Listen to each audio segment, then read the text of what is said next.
In terms of aid, the positive impact is going to stay. In terms of investment, which is the last channel remaining, the effect is going to be positive again, because China is setting up the very first economic cooperation zone that it has promised to set up in the rest of Africa in Mauritius. The project has started. It's a huge project, $500 million over 5 years, and that is going to bring a lot in terms of job creation, in terms of exports. How do you do that? You need to diversify. You need to diversify. Mauritius, before 1970, was a sugar economy. We had only sugar, okay? But we made it. In 1970, the government had the vision to move into a different sector, to industrialize, and we did it.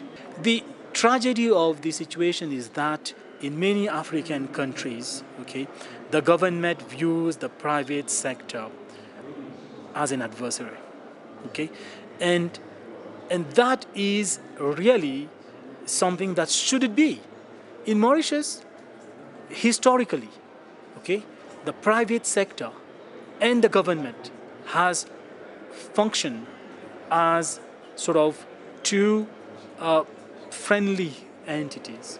The government knows that it needs the private sector, and the private sector knows that it cannot function in a framework that a government framework that is not conducive to doing business. Okay, and this bridge between the private sector and the government is very strong, and over the years, many private sector organizations or institutions have emerged to cement this bridge. For example, in Mauritius, we have the Joint Economic Council, okay, which is a reputable institution that basically transmits private sector concerns to the government, which the government, to the degree that is possible, actually implements in terms of policies.